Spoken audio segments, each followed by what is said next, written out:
Hello dear student, मैं मनोज शर्मा आपके अपने YouTube channel maths planet institute पर आपका हार्दिक स्वागत करता हूँ। लास्ट लेक्चर में हमने कुछ एग्जांपल्स किए थे और आज के लेक्चर में भी हम एक क्वेश्चन इंपॉर्टेंट क्वेश्चन करने वाले हैं जो एग्जाम के पॉइंट ऑफ व्यू से काफी इंपॉर्टेंट है। सिद्ध कीजिए कि अनुक्रम x n एक अनुक्रम दे रखी है जहाँ पे x1 equal to under root seven x n plus one equal to दे रखा है under root seven plus x n. समीकरण x square minus x minus seven equal to zero के धनात्मक मूल को क्या करता है, ये अभिसत करता है। ये अपने को क्या करना है, प्रूव करके दिखाना है। तो देखो, धनात्मक मूल को अभिसत करता है, धनात्मक मूल को अभिसत करता है।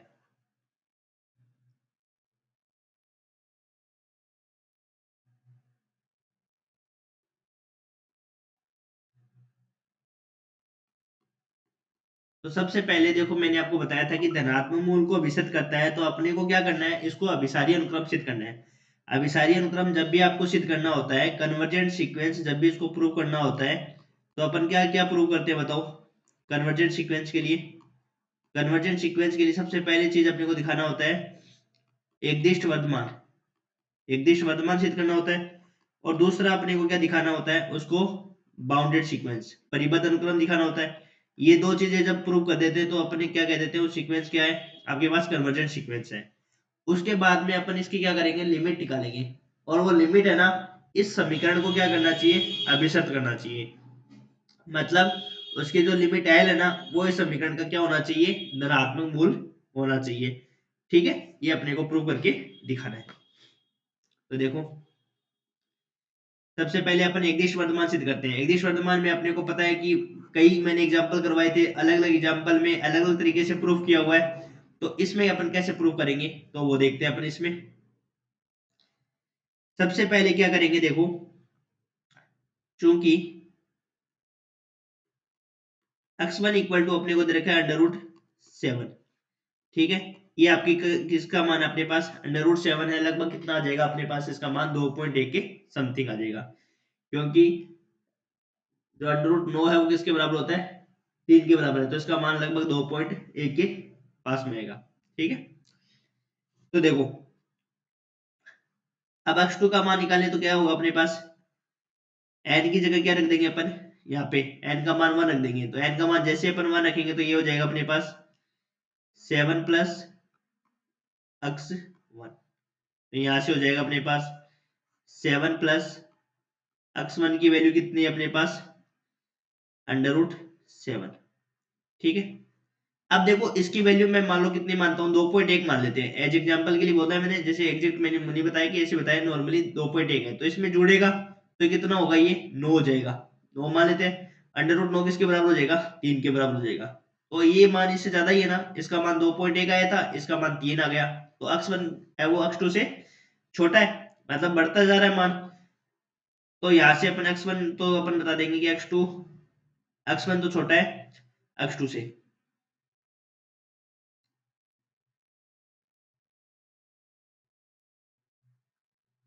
तो यहाँ से तो हमने x1 को छोटा बता दिया x2 से। अब देखो, साथ में x3 और निकालते हैं, तथा x3 इक्वल टू क्या हो जाएगा, इनका मान जब मैं 2 रखूंगा तो ये हो जाएगा 7 प्लस x2। और x2 की वैल्यू अपने पास क्या है बताओ, 7 प्लस x2 की वैल्यू है ये under root seven plus under root seven. ठीक है, इसका मान मैंने कितना बताया था, 3 आ गया जैसे मान लो। तो ये साथ में 3 जुड़ेगा तो कितना हो जाएगा, 10। और 10 हो जाएगा तो इसका मान 3.1 के समथिंग आ जाएगा। भाई ये हो जाएगा ना, इसे 7 प्लस 3 10। और अंडर रूट 10 किसके बराबर हो जाएगा, 3.1 के समथिंग हो जाएगा। तो अपन देख पा रहे हैं क्या, x1 छोटा, x1 से बड़ा x2, x2 से बड़ा x3, बड़ा है ना x1 x2 से। तो यहां से अपन लिख देंगे, क्या देख पा रहे हैं यहां से अपन, कि x1 तो छोटा है अपने पास x2 से, x2 छोटा किससे है, x3 से, मतलब इंक्रीजिंग सीक्वेंस बन रही है। अब अपने को ये भी प्रूव करके दिखाना है, ये तो हमने 3 टर्म्स में बता दिया, हम इसी के क्या करेंगे, गणितीय आगमन सिद्धांत से n के लिए प्रूव कर देंगे। यदि अपन ये चीज प्रूव कर देना गणितीय आगमन सिद्धांत से कि xn है वो किससे छोटा है, xn प्लस वन से, तो इसको अपन क्या कर देंगे, सीक्वेंस कैसी है अपने पास, एकदिष्ट वर्तमान है। तो इस चीज को अपन कैसे प्रूव करेंगे, देखो देखो सबसे पहले ऐसे एग्जांपल मैंने बहुत सारे करवाए हैं जो इसमें अपन ने ऐसे प्रूव किया है। माना, ये मान लेंगे, माना कि एक्स आर किससे छोटा है, एक्स आर प्लस 1 से। एक्स आर किससे छोटा है, एक्स आर प्लस 1 से छोटा है। दोनों में अपन 7 जोड़ देंगे, दोनों में अपन क्या करेंगे, 7 जोड़ देंगे। 7 प्लस एक्स आर भी छोटा हो जाएगा, 7 प्लस एक्स आर प्लस 1 से। दोनों तरफ अंडर रूट ले लेंगे, तो ये भी छोटा हो जाएगा अपने पास, 7 plus 7 plus x r plus 1 से। अब ऊपर देखो यहाँ पे अंडर रूट 7 प्लस, ऊपर जैसे देखो ऊपर के जैसे अपने को दे रखा है ना ऐसे, उसके अकॉर्डिंग मैंने बना लिया इसको। या तो वैसे कर सकते हो, या इसमें डायरेक्ट अपन क्या निकाल सकते हैं, वैल्यू निकाल सकते हैं कि एन के साथ क्या रख देंगे, आर माइनस 1 रख देंगे, तो ऊपर वाले की वैल्यू आ जाएगी। यदि अपन इसके अकॉर्डिंग भी देखें ना, जैसे आप सोचोगे सर हमें ऐसे समझ में नहीं आया, ऐसे बताओ, ऐसे देख लो, एन की जगह क्या रख दो, देखो एक्स आर की वैल्यू निकालनी है, एक्स आर की वैल्यू निकालने के लिए एन की जगह क्या रखूंगा, आर माइनस 1 रखूंगा। तो ये हो जाएगा x r minus 1 plus 1 equal to हो जाएगा अपने पास 7 प्लस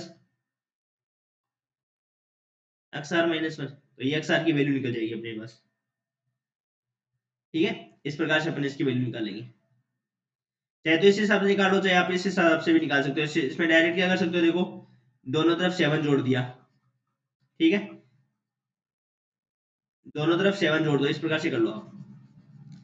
मैंने एक्स आर को छोटा मान लिया एक्स आर प्लस 1 से, इस प्रकार से अपने पास एक्स आर है वो एक्स आर प्लस 1 छोटा आ जाएगा एक्स आर प्लस 2 से।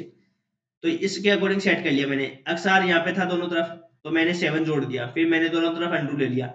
अब ये किसकी वैल्यू हो गई, under root of 7 plus r है वो किसकी वैल्यू हो गई बताओ, ये वाली वैल्यू ऊपर वाली की तरफ देखो, 7 प्लस एक्स आर, तो ये एक्स आर प्लस 1 की वैल्यू हो गई। तो ये किसकी वैल्यू हो गई, एक्स आर प्लस 1 की वैल्यू, और ये किसकी वैल्यू हो गई, एक्स आर प्लस 2 से। अपन देखो क्या देख पा रहे हैं, x1 छोटा x2 से, x2 छोटा x3 से, इसी प्रकार से xr प्लस 1 है वो छोटा xr प्लस 2 से। तो अब अपन गणितीय आगमन सिद्धांत से सीधा लिख सकते हैं क्या, गणितीय आगमन सिद्धांत से ये लिख सकते हैं अपन कि xn छोटा किससे हो जाएगा, xn प्लस 1 से, क्योंकि इसमें अपन देख पा रहे हैं कि हर आने वाला जो आगे वाला टर्म्स है वो किससे छोटा है,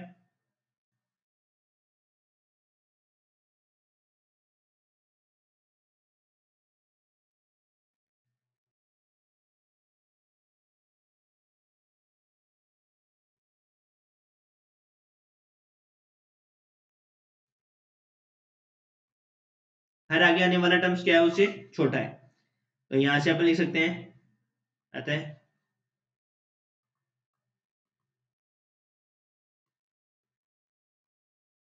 गणितीय आगमन सिद्धांत से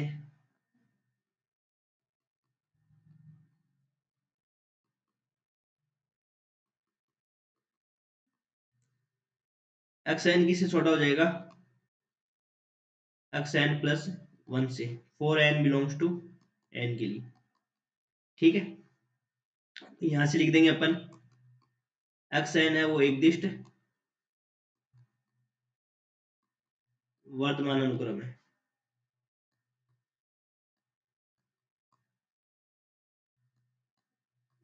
एक दिष्ट वर्तमान अनुक्रम है। ठीक है, अब देखो यहां से अपन क्या दिखा देंगे, परिबद्ध अनुक्रम और दिखाएंगे, और उसके बाद में अपन क्या दिखाएंगे, इसमें लिमिट निकाल के, और फिर उस रूट को दिखाएंगे कि वो समीकरण का क्या है, रूट है, धनात्मक मूल है।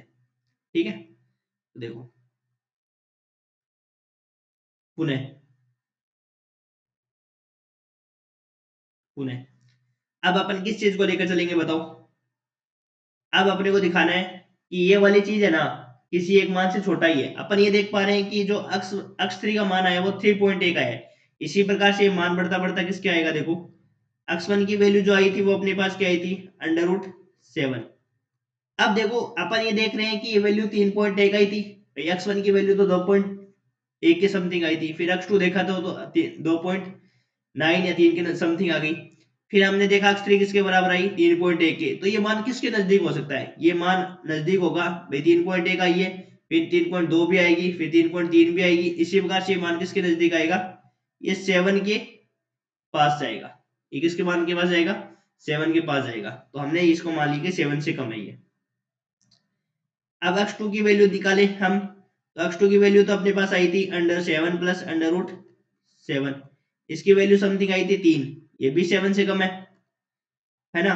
इसी प्रकार से अपन ये कह सकते हैं x3 की वैल्यू भी किससे कम है, 7 से कम है। तो इस प्रकार से अपन से कह सकते हैं कि गणितीय आगमन सिद्धांत से कि x की वैल्यू किससे कम है, 7 से, क्योंकि जैसे जैसे अपन आगे बढ़ेंगे ना तो ये 7 के पास में जाएगी। अब आप कहोगे कि सर ये 4 के नजदीक जानी चाहिए, नहीं जाएगी 4 के नजदीक, 4 से भी आगे जाएगी ये वैल्यू, कैसे जाएगी, कहोगे सर आपने तो ये बताया था क्या, जैसे जैसे जैसे 1.1 आई, 1.2 आई, जैसे इस प्रकार से वैल्यू बढ़ रही है, तो आपको तो बताना चाहिए कि 2 के नजदीक है, लेकिन आप बता रहे हो 7 के नजदीक है।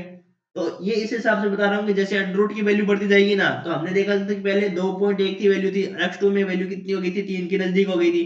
इसी प्रकार से जब 3.1 हो गई x3 की वैल्यू, तो x4 की वैल्यू किसके नजदीक आ जाएगी, 4 के नजदीक आ जाएगी। तो इस प्रकार से हम माने कि इसकी वैल्यू 7 के नजदीक होगी। तो इसलिए आपने मान लिया n की वैल्यू क्या है, 7 के नजदीक है, 4 n बिलोंग्स टू n। तो यहां से हमने बता दिया कि अनुक्रम n क्या है, बाउंडेड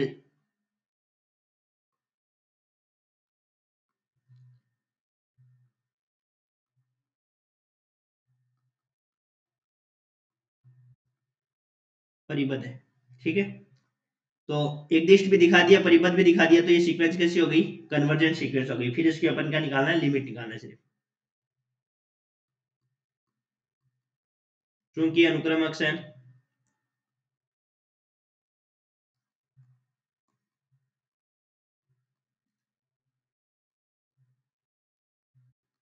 एक दिष्ट वर्धमान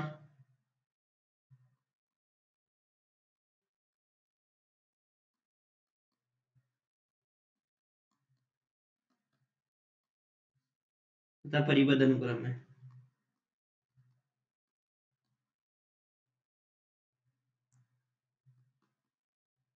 तो यहाँ से अनुक्रम n क्या हो जाएगी अपने पास, अभिसारी अनुक्रम।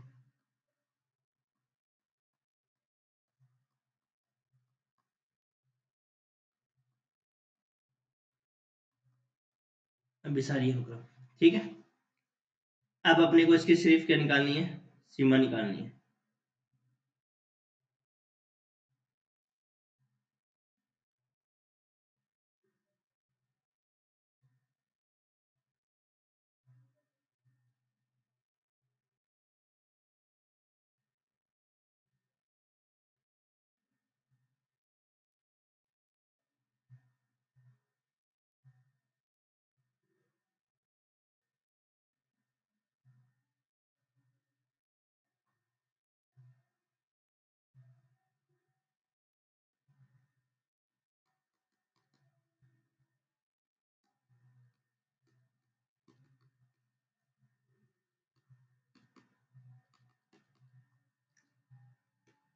लिमिट निकालो अब इसकी, माना लिमिट निकालने का तरीका वही,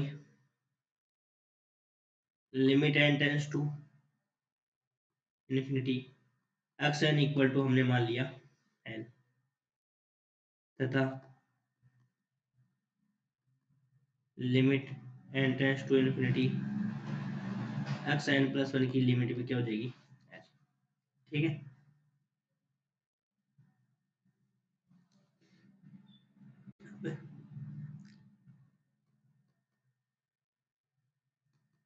limit n tends to infinity x n plus 1 की लिमिट क्या आ जाएगी अपने पास n।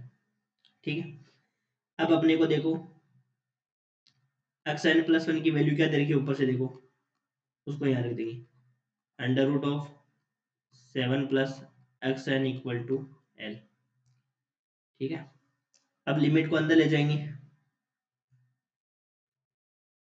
लिमिट को अंदर ले जाएंगे तो क्या हो जाएगा अपने पास, बताओ,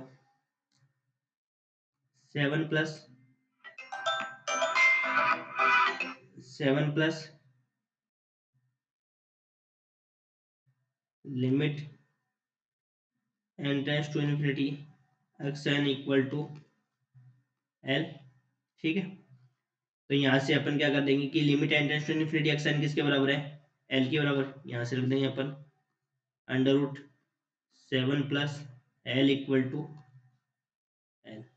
ठीक है, यहाँ से हो जाएगा अपने पास क्या,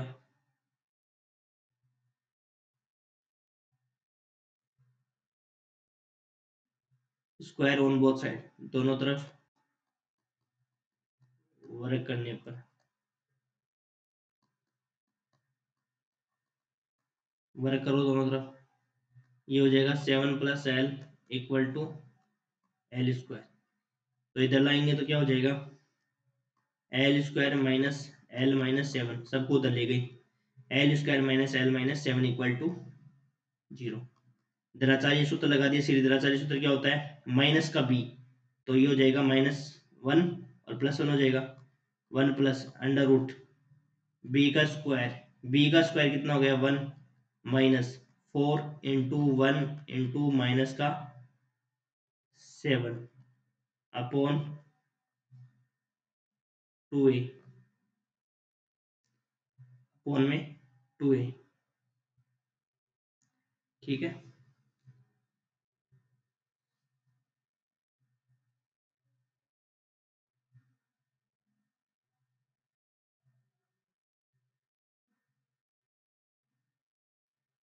अपॉन में 2a,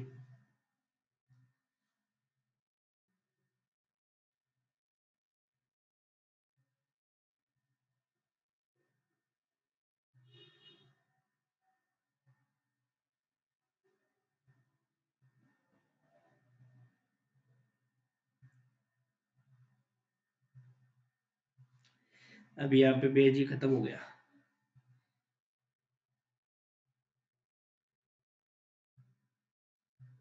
अभी देखो थोड़ा सा इस साइड कर देता हूँ मैं ना,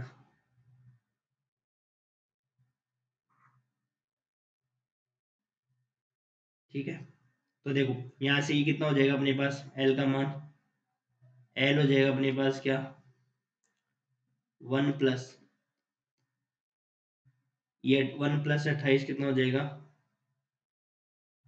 1 प्लस 28, ये हो जाएगा 29/2। आपको देखना है पॉजिटिव रूट, तो इसका पॉजिटिव रूट क्या हो जाएगा, एल बराबर 1/2, 1 plus 1 plus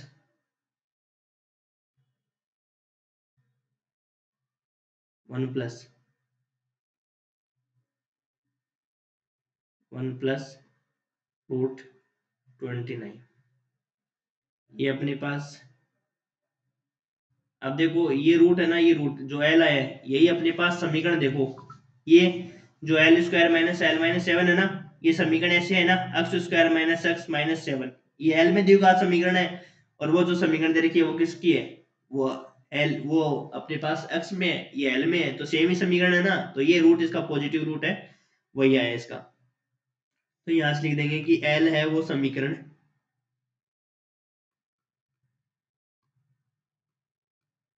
x square minus x minus 7 equal to 0 का क्या है, धनात्मक मूल, क्योंकि हमने धनात्मक मूल लेना था अपने को,